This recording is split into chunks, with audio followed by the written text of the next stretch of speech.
And I choose to talk about the first 4 teams because the semi-finalists and the medal winners played 1 more matches and they played harder matches against each other. Odabrao sam prve 4 rangirane momčadi zato jer su polufinalisti igrali stvarno čvrste utakmice jedno protiv drugoga i tu se najbolje vidi primjeri obrana. First, I would like to go through a little bit of quantitative data. Najprije ćemo proći malo kvantitativne podatke. Based on the analysis of Mr. Peter Kovac of the last European Championship, I used the data from him. Iskoristio sam podatke gospodina Petera Kovača sa zadnjeg prvenstva, njegove podatke sam koristio u analizi. And I was carefully looking at those areas which influences the best defenses. Gledao sam one pokazatelje koji stvarno govore o tome koliko su bile kvalitetne obrane. So in this case, I was comparing to the semi-finalists against the rest of the teams. Tako da ćemo usporediti polufinaliste sa ostalim ekipama. In the following categories: goals conceded, pratit ćemo primljene golove, block shots and stolen balls, blokirane udarce prema golu, goalkeeper saving percentage, dakle postotak obrana kod vratara. And also are looking at the punishments, what influence the punishments had on the defense. I gledat ćemo kazne, različite faule koje su obrane napravile. Let's start with the goals conceded. Počet ćemo sa primljenim golovima. From this chart you can see that listed the best teams of the tournament.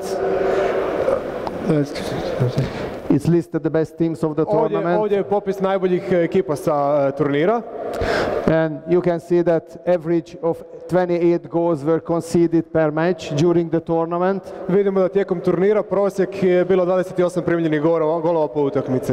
And of course some teams goal difference influenced by the big win or a big lose, for example Spain and Norway. I naravno imamo gol razliku, dakle kod Španjolske i kod Norveške, gol razlika, na gol razliku su utjecali znači na poraz. And as you can see from this table, up until the 9th place, which is Russia, the goal difference were positive, 27-27. A Rusija je imala 27-27. I circled those teams which I went under investigation, so this Germany, Spain, Croatia and Norway. Počet ću sa ovim ekipama koje sam analizirao, to su Njemačka, Španjolska, Hrvatska i Norveška. We can see that some teams actually conceded less goals than the above mentioned. Možemo vidjeti da su neki timovi dobili manje golova od prosjeka. For example, Slovenia or France could be also analyzed as the best defense performance. Kao primjerice Slovenija ili Francuska i njih smo mogli uzeti u analizu kao jedne od ekipa koje su imali najbolju obranu. But the reason I decided on the first 4 teams because they are really playing hard matches, the last 2 matches like a final for them, and this shows the real character of the teams. Ali odabrao sam prve 4 rangirane ekipe jer su oni stvarno u polufinalu igrale jake, čvrste mečeve kao da igraju u finalu i to je pokazao karakter, koji su pokazali karakter tih momčadi. Block shots and stolen balls, it's always a good measurement of the individual defense. Blokirani udarci i ukradene lopte su uvijek dobri pokazatelji individualnih obrana. Also it can show the offensive attitude of any given team. A oni pokazuju i određeni napadački stav svake ekipe. In this case you can see that Croatia did extremely well on this chart. Vidimo ovdje da je Hrvatska imala znači 26 blokiranih udaraca, 26 ukradene lopte, ukupno 61. Also Germany did very well on the block shot category. Njemačka isto tako imala dosta blokiranih udaraca. And I made another table from this about the individual and putting the team together also. Ovdje se znači ovdje vidimo baš pojedinačne igrače.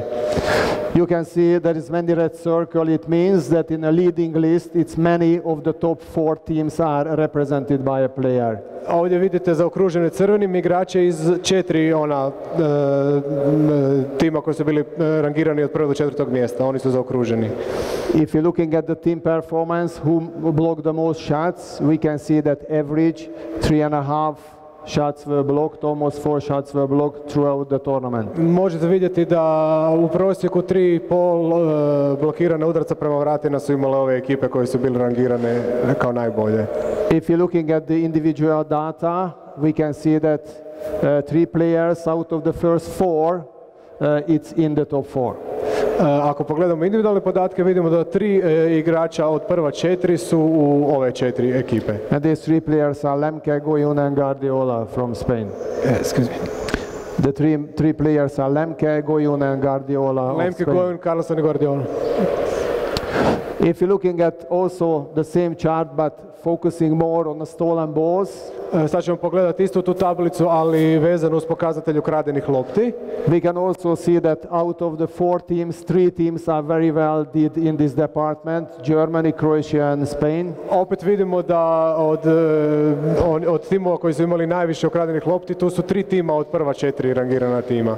And also if we have a look at the individual performances, we can see that Duvnjak, Damke and Lemke did very, very well on this chart. I kad pogledamo individualno, vidimo da Duvnjak, Damke i Lemke, koji su opet iz ova 4 tima, su bili dobri kada gledamo individualno. Goalkeepers also a very important part of the game these days. Vratari su u današnjem rukometu veoma važni, njihova performanse. And strong defense cannot be well done without a good goalkeeper and vice versa. Without a goalkeeper, the defense cannot be successful enough. I dobra obrana ne može funkcionirati dobro bez golmana i obrnuto, golman bez obrane. As we can see, the championship average was 30% mark. Postotak prvenstva, znači obrana, bila je 30%.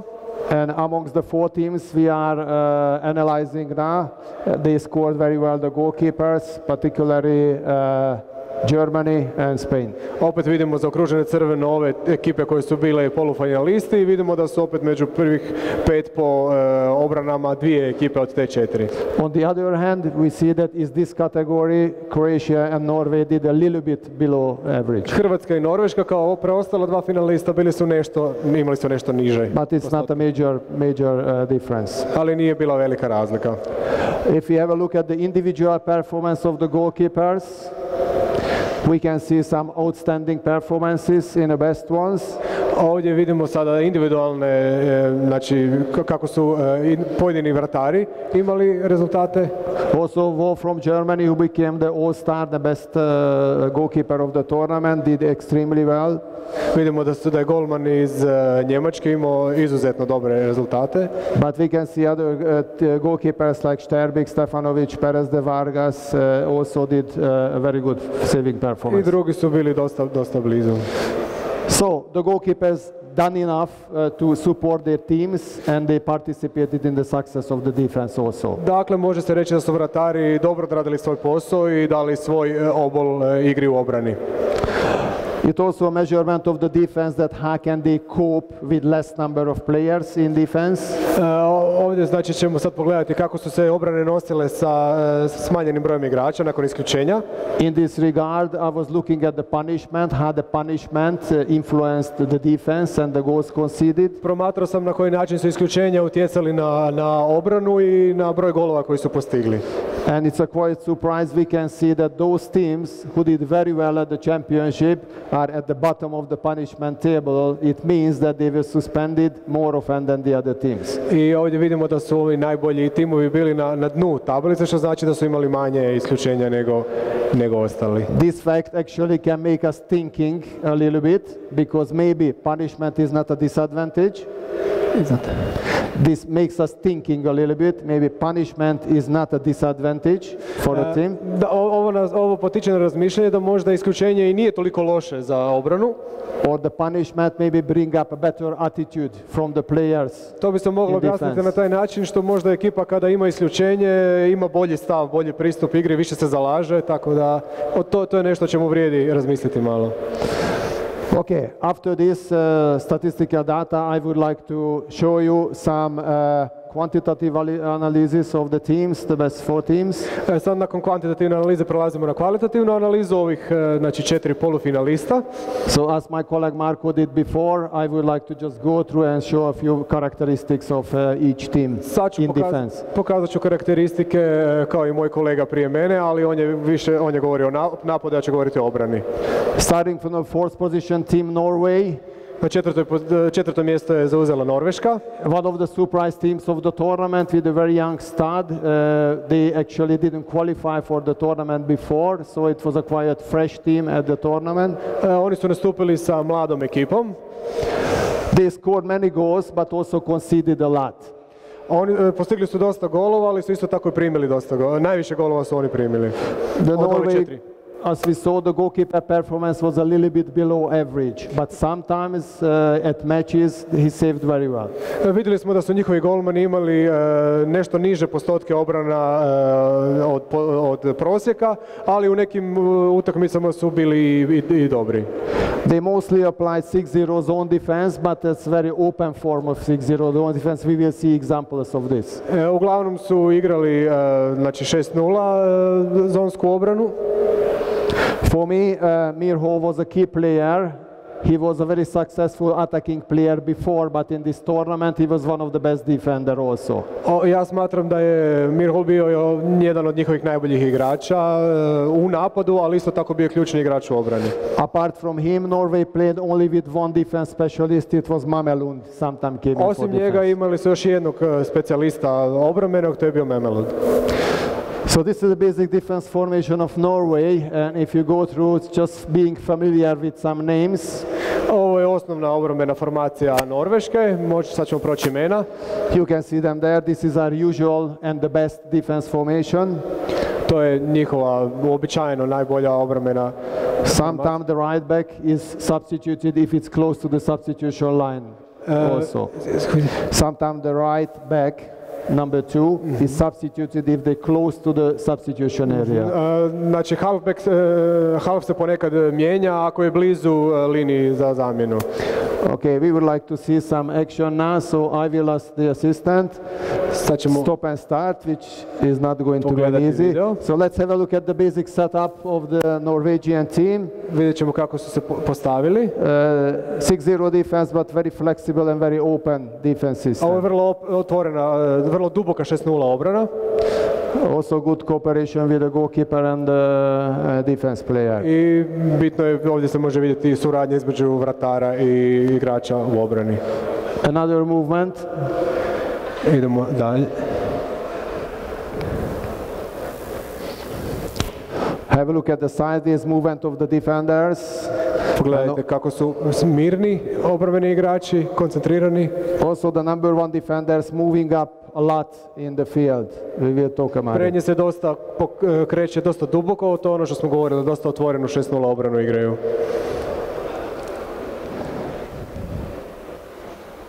Okay.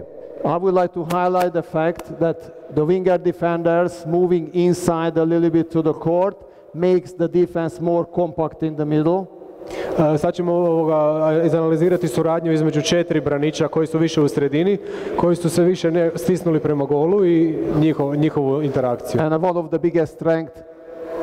Okay, started already. One of the biggest strength was the Norwegian team is the very tough defense in the 4 defenders in the middle. Jedna od glavnih prednosti norveške obrane je upravo ta jaka formacija 4 braniča u sredini. So you can see from this picture the wingers are isolated, the number 1 defenders are isolated. Vidimo da je krilo izolirano. But pay attention of the 4 defense, they working in harmony and obratite pozornost na 4 braniča u sredini koji usklađeno rade. Also solving the pivot very well, covering the pivot very well. Evo vidjeli ste sad kako su zaustavili. The wingers are not doing anything, the number 1 defender just standing there.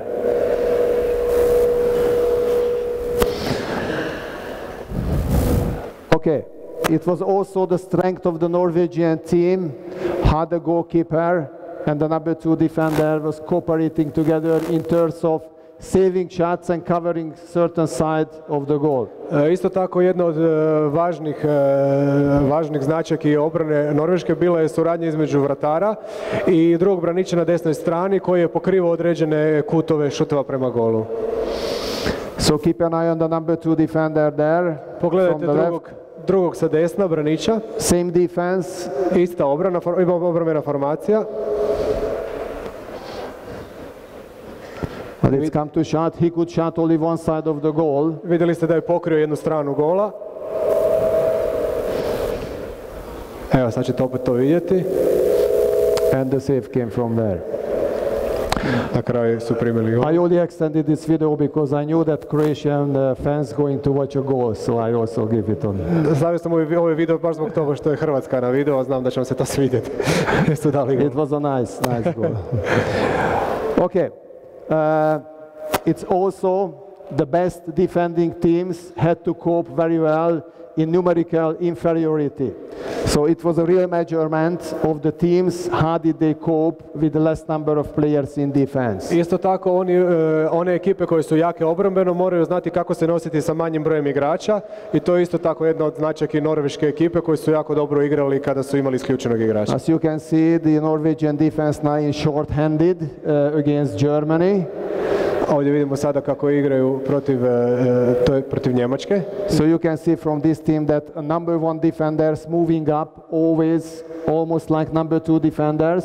The other number 1 defender always moving in, keeping very close unit, the 5 defenders in the middle. Vidimo da su se ovi krajnji braniči pomaknuli prema naprijed i na taj način su stvorili isto tako veoma snažnu suradnju u sredini.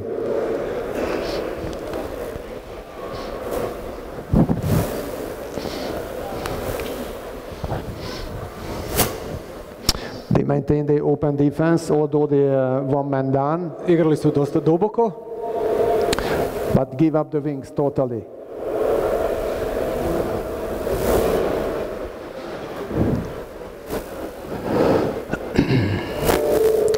Coping against 2 pivot, it's also a difficult task for the defense sometimes. Za obranu je ponekada isto tako teško riješiti situaciju koju imaju utrčavanje na drugog pivota.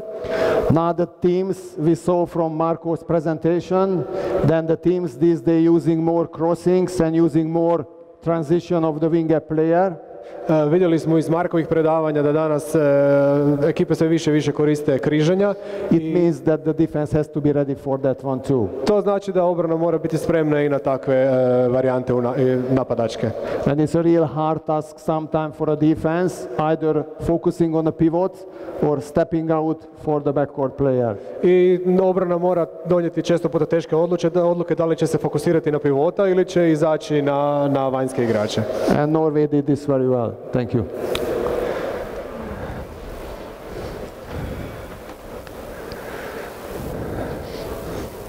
So here's a transition from the left wing, running in. The second pivot position has both pivot double covered. Drugog pivota, imamo 2 pivota. Very well covered. Also, they stepping out and marking the izlaze duboko na players vanjske. as well. I to su zastavili napad. Resulted to steal the ball. Rezultiralo je u ukradenoj lopti i golu. Defense against crossing. Another example, as I mentioned before. Let's see how the Norwegian defense coping with this situation. Već smo spomenuli da je bitno da znaju kako se nositi sa križanjima. Sad ćemo vidjeti kako primjer obrane protiv križanja. Pay attention on the players in the middle of the keep, taking on and passing on the players constantly. Igrači preuzimaju igrača. Stop. Okay. You can see the player stepping out, taking on the player, guiding to the other side and moving back immediately. Možete vidjeti da igrači izlaze, uzimaju igrača, proslijede ga drugom igraču i onda se vraćaju natrag. Thank you, Sasha.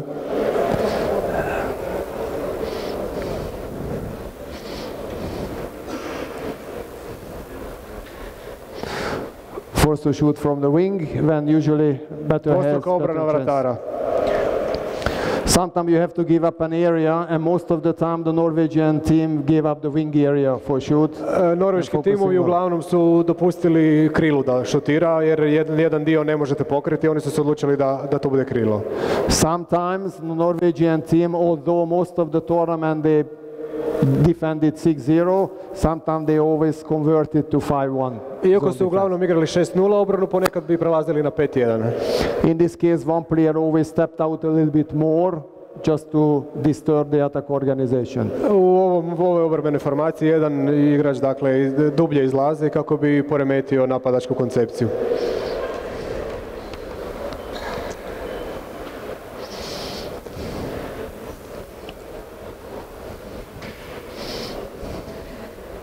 Now the formation changes a little bit, like Mirho coming out. Sad će se promijeniti formacija, evo ga. Okay.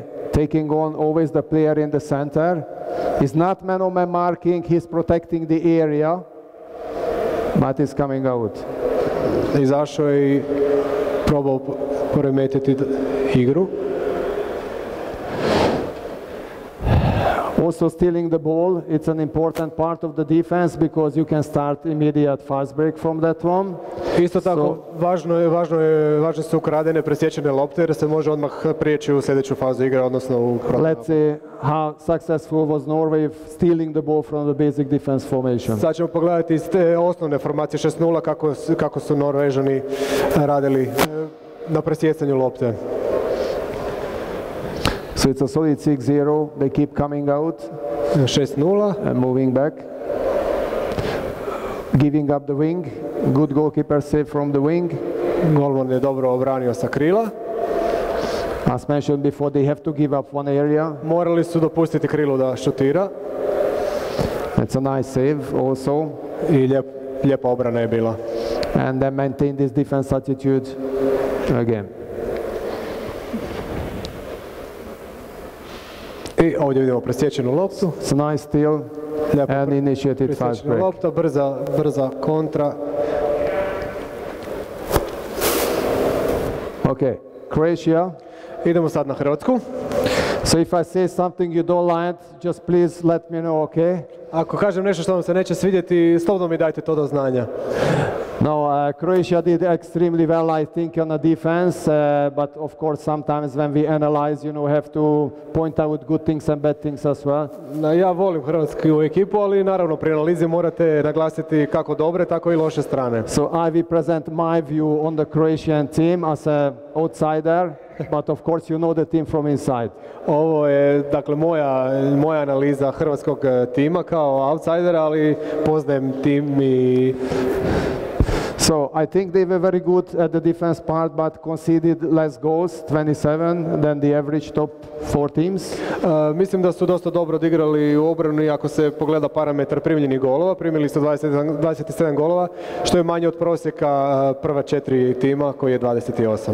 We saw from the previous chart that they stored the third most balls, already 36 balls, particularly Duvnjak was very good in stealing balls. Vidjeli smo prije da je Duvnjak bio jedan od najboljih igrača po pitanju ukradenih lopti, a Hrvatska je bila rangirana kao treća po najvećem broju ukradenih lopti. Also they blocked the third most shots. Bili su treći isto tako po broju blokiranih udaraca na vrata. Which shows a very good ability of the players at the middle to stop balls. Odabrali su igrače koji su imali jako dobru sposobnost blokiranja. Gojun plays as a defense specialist. Imaju Gojuna koji igra kao specijalist samo u obrani. And most of the time 5-1 and 3-2-1 was the usual defense system of the Croatian team. Najčešće obrambene formacije bile su 5-1 i 3-2-1 zonske obrane sa Duvnjakom kao prednjim igračem. Do you all agree with this? Hands up.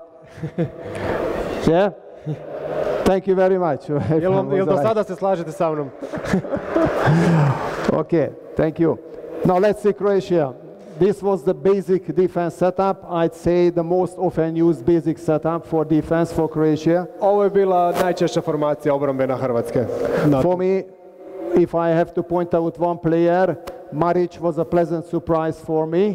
In defense and in attack as well, I think he was one of the best pivots and defender. Ako moram ja odabrati jednog igrača kojeg bi naglasio kao posebno učinkovitog u obrani, to je bio po meni Marić, koji je po meni odigrao jako dobro obranu. Of course, the other players are very experienced and used to each other, so perhaps Spain and Croatia had the most accustomed defense together. Naravno, drugi igrači se međusobno poznaju, jako dobro surađuju i mislim da Hrvatska i Španjolska su imali najsinhroniziranije obrane. So let's see some beautiful defense from Croatia. Ok, idemo sad malo pogledati kako je Hrvatska igrala u obrani. Defense formation first, and Hadi still above and they back to 6-0. Ok, obrana 6-0 i ukradene lopte.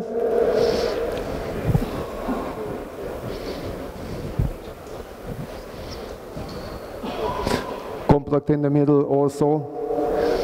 Very good work. I to je sad ukradena lopta. Good finish also. Dobar pogodak.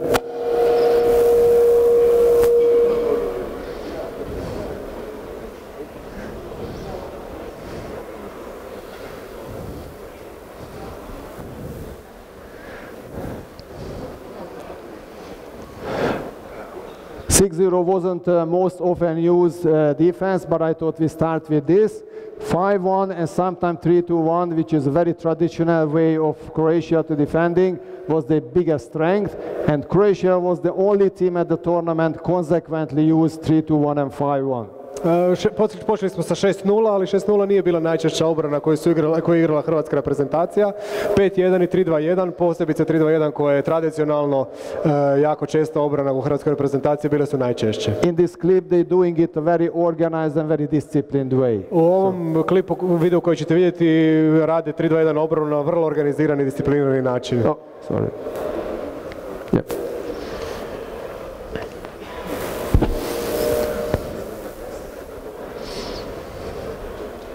See, it's a very shallow 3-2-1, sometimes going to 5-1. Dosta plitka 3-2-1 koja nekad prelazi u 5-1.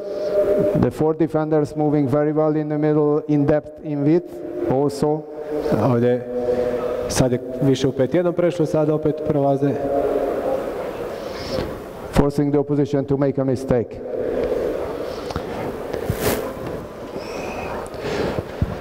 As with Norway, we also see how they cooperate against the double pivot and running in, because against open defense system, the teams tend to use more running ins. Isto tako pogledat ćemo sad kao i u slučaju Norveške na koji način su se nosili sa utrčavanjem na drugog pivota, posebice zato što kod obrane 3-2-1 dosta često timovi u napadu koriste utrčavanje kao napad na takvu obranu. So if you open up your defense, you have to be the master of how to defend against players running into. Ako igrate duboku obranu, morate biti majstor u obrani crte, odnosno znati kako se nositi sa utrčavanjem igrača. And Croatian defense did this very well throughout the tournament. Ovdje su isto tako jako dobro to odradili.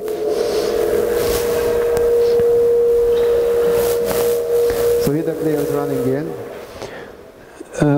Vidimo jedan igrač je utrčao. And they start a fast break from it. I odmah su krenuli u sljedeću fazu igre. Okay. Once more, please.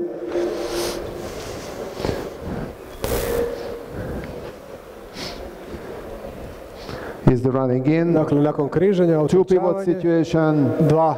Cover the pivots well and also makes them forcing a mistake. I na taj način su ih prisilili na pogrešku, prisiljena pogreška i odmah realizacija.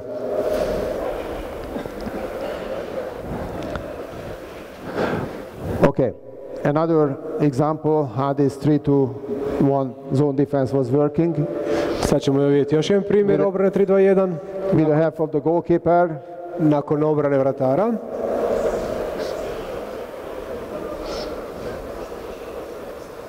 See, very compact in the middle. Vidite u sredini. And force them to shoot in the side where the goalkeeper was prepared. Šutirali su u stranu i golman je bio spreman da će šutirati na tu stranu. Croatia conceded the last goals in fast break. which for me is a real measurement of attitude and defense, because the defense starts with a quick retreat. How quickly you can come back after your attack.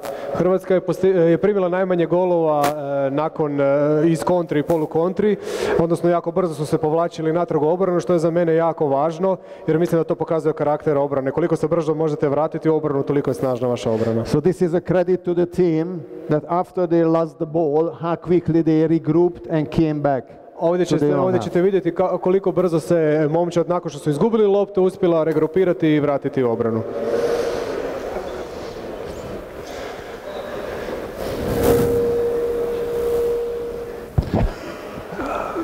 Look at the direction of the run of the players. Everybody is back in place. Pogledajte kako svaki igrač dolazi točno na svoje mjesto i formiraju obranu.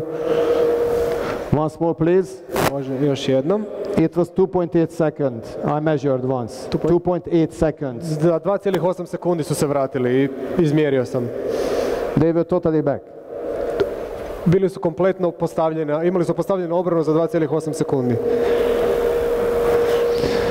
So, apart from the European champion German team, Croatia was the best in this department with a quick retreat. Osim Njemačke u ovom pokazatelju, Hrvatska je bila najbolja. Characteristic of Spain in the same way. Na Španjolsku, isti pokazatelji. Pretty much very similar to Croatia in the department of conceding the goals. Što se tiče primljenih golova kao i Hrvatska, imamo isto, primili su manje golova od prosjeka. But the goalkeeper's performance was a little bit better. Ali imali su nešto bolji postotak obrana vratara. Some stages Sterbik was good and other stages Vargas was good. So the two goalkeepers very well complemented each other. Imali su dva golmana koji su se dobro nadopunjavali. Nekad je jedan bio dobar, a onda je u nekim drugim fazama drugi bio dobar. Spain used the most often 5-1, 4-2 or 3-1 defense system with very wide range and very open in depth. Španjolska je koristila uglavnom 5-1 obrambenu zonsku obranu sa varijantama 4-2-3-3, ali jako duboko. That's an interesting statistical data that 6 players of the Spanish team were over 30 years of age. It means experience in defense. Jedan zanimljiv podatak je da je 6 igrača u obrani bilo starije od 30 godina, što znači iskustvo u obrambenoj igri. They consequently used 2 defense specialists right through the tournament, which was Moros and Guardiola. I imali su dva specijalista obrambena, to su bili Moros i Guardiola tijekom cijelog turnira. This is the basic formation you usually have. The wingers almost unchanged. Sometimes Ugalde comes for Rivera, but most of the time the 4 defenders in the middle is the same. Ovo je osnovna obrambena formacija. Ponekad su imali promjene na krajnjim pozicijama, ali 4 braniča u sredini su uglavnom bili uvijek isti. Sometimes Entre Rios, when he close to the substitution line, or Dushabayev, young Dushabayev is changed for another player. Ponekad kada bi bio Rivera blizu linije za izmjenu, onda bi Dushabayev mlađi ulazio umjesto Rivere. Garcia was the player who most often fell out from the defense and tried to steal the ball, while Guardiola and Moros gave a very good stability at the defense at the back. Guardiola i Moros su igrali više čvršće u sredini, a Garcia i ovi više vani koji su izlazili su više pokušavali presjeći i ukrasti loptu. So let's have a look at some of the examples. First of all, of course, the basic setup so we can see how they position themselves. Prvo ćemo pogledati osnovu kako su postavili obranu, kako je bila duboka.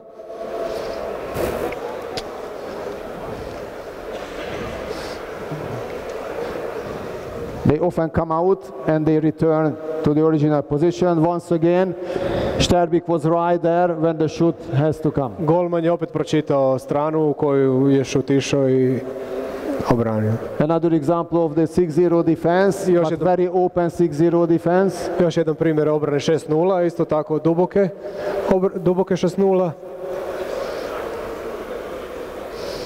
Look how far they leave the goal area. Pogledajte koliko duboko izlaze.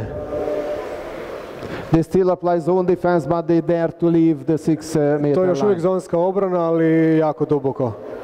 And the individual defense attitude is very assertive. Igraju veoma agresivnu obranu. Very ball oriented. Orijentirani su. Talking about open defense, what I said now, we can witness here on this example. Sad ćemo pogledati sljedeći primjer. Have a look at the individual attitude of the players. They dare to leave the 6-meter line and they moving back. Pogledajte individualni pristup svakih igrača. Odlazi sa linije 6 metara, pokušavaju ukrasti loptu i onda se brzo vraćaju. I evo ga. And it's resulted to steal the ball. I rezultiralo je naravno ukradenom loptom. Okay. Once more please. Molim vas još jednom.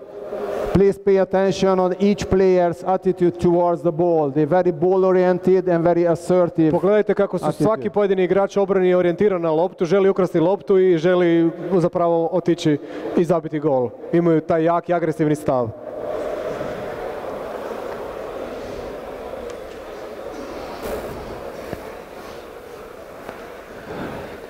Okay, we didn't see many blocks yet, but also Spain, did very well with the two tall defenders in the middle.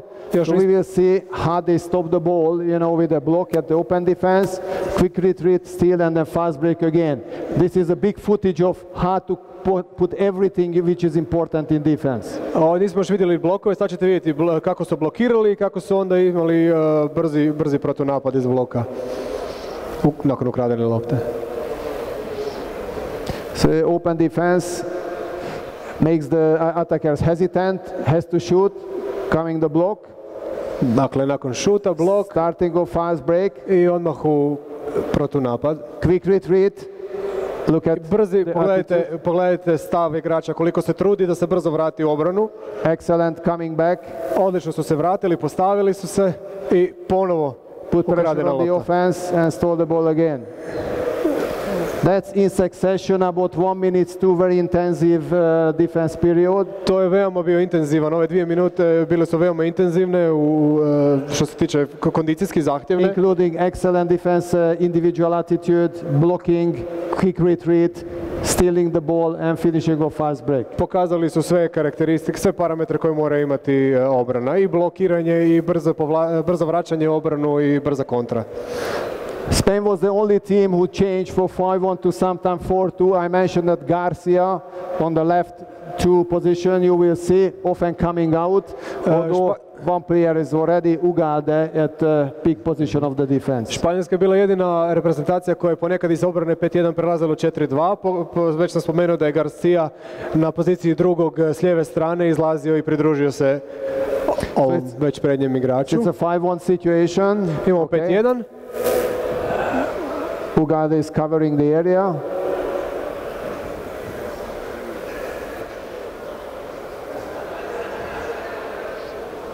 And able to steal the ball. I uspjeli su ukrasti loptu opet. Okay, once again a more open defense example. Imamo još jedan put vidjeti duboku obranu i kako su ukrali loptu.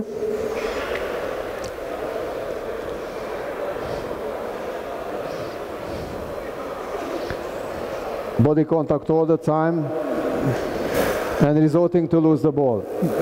Jaki pressing i rezultiralo je naravno gubitkom lopte. We skip this one because no time. A ovo ćemo preskočiti, nemamo baš vremena. Perhaps we can show this example still. Pokazat ćemo još jedno, kako su još jednom... Once again, Ugalde at front. And opet you see the number 2 defenders coming out, stealing the ball.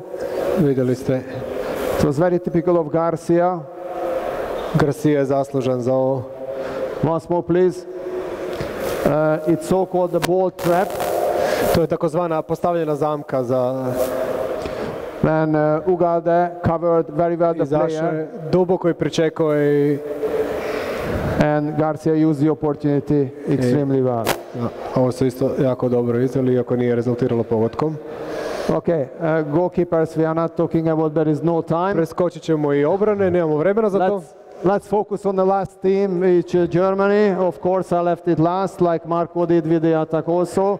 Let's see, I think it's obvious that the German team with the young, enthusiastic attitude, they won the championship with the defense and with the heart. So let's see, how they did. Sad ćemo pogledati njemačku reprezentaciju. Ostavio sam je za kraj namjerno kao i Marko. Mislim da su njihova mlada ekipa je dobila prvenstvo primarno svojim srčanim nastupom i primarno obranom. Conceded the least goals average, 25 goals, you know, which is well below the competition average. Postotak primljenih golova, imali su 25 primljenih golova, što je dosta ispod prosjeka. Came with excellent goalkeeper performance. Wolf was Imali su odlične postotke obrana golmana.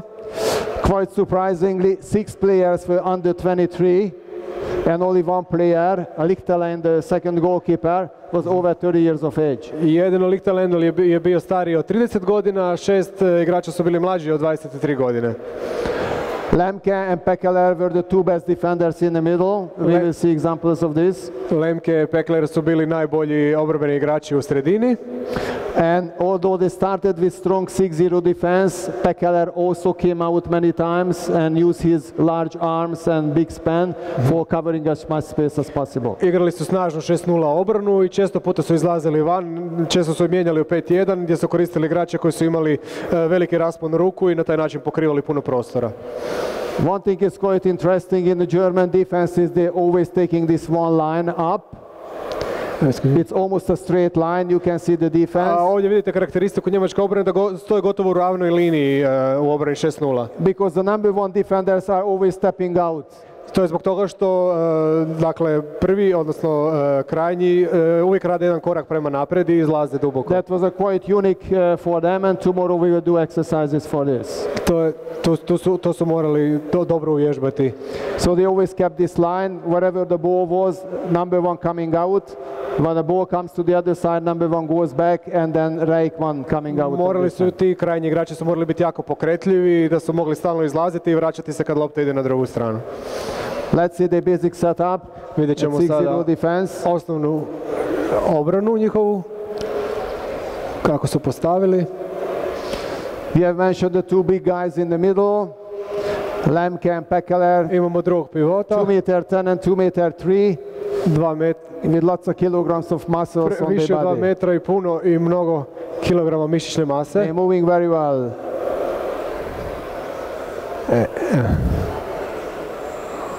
Okay.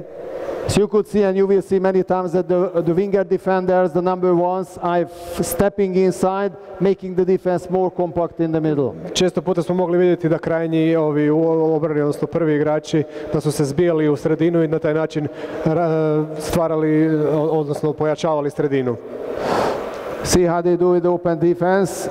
Sorry, please.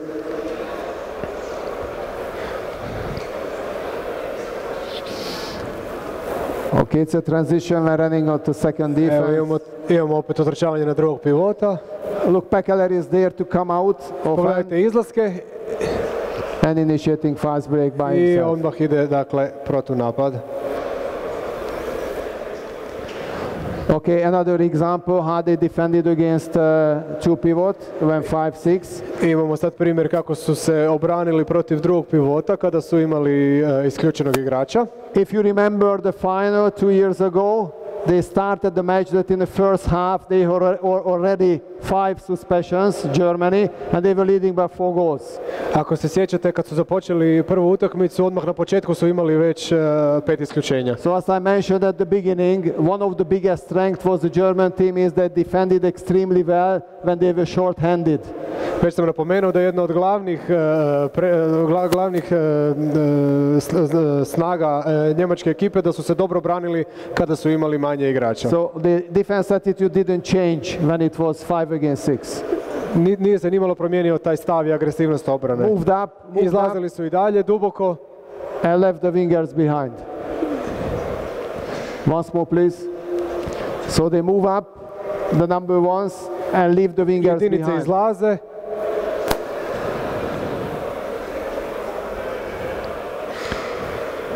Okay, another example of 5 against 6. Još jedan primjer obrane sa igračem manje. It's almost identical. Dare to step out. Izlaze. Dobro Number one defenders moving very well so that they cannot pass it to the winger. Broj 1 je duboko izašao i zatvorio spriječeno davanje prema krilu. Resulted in losing the ball. I naravno to je rezultiralo da su im uzeli loptu, odnosno da su izgubili loptu. Apart from Croatia, I mentioned, they were the teams who retreated very well, you know, didn't concede many fast break goals. So let's see an example of how they did that. Sad ćemo vidjeti primjer brzog povlačenja u obranu nakon izgubljene lopte. Kao i u slučaju Hrvatske, to je So when they lost the ball, they moved like very važno da quickly prime malo golova. and stole the ball. Ukrali su na kraju loptu.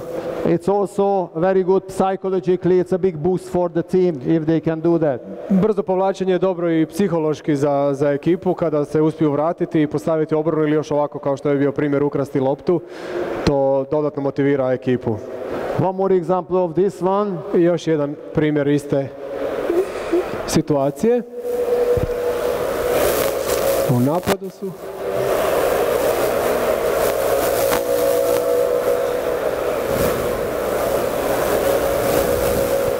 This is the pre-start. Soon as the player started to indicate that he's going to shoot, the one player was already at halfway. Vidjeli ste da čim je jedan igrač napravi... Once more, please. Pogledat ćemo još jedan put. Pogledajte da pri samom indikaciji šuta već su dva igrača krenula u povlačenje.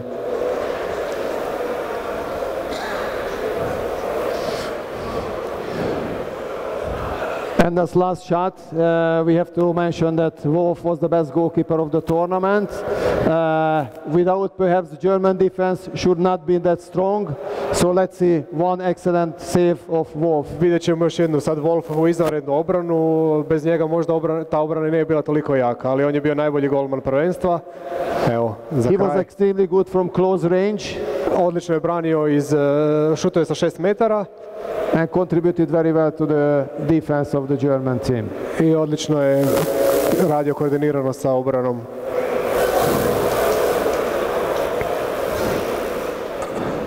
Okay, with the summary, we're going to leave this one for tomorrow because I'm going to start with the practical exercise with the best point of the defense and try to show it here on the court. So thank you very much for the patience. Za zaključke ćemo staviti za sutra na praktičnom dijelu. Zahvaljujem se na pozornosti. Once again, sorry for the technical problem. I'm looking forward to see you tomorrow. Drago mi, vidimo se sutra. Jedna napomena, doktor je napisao knjigu na engleskom gdje obrađuje jako detaljno kompletnu rukometnu igru. Ako neko želi kupiti knjigu, može mu se obratiti i sa njim onda dogovoriti detalje. Hvala.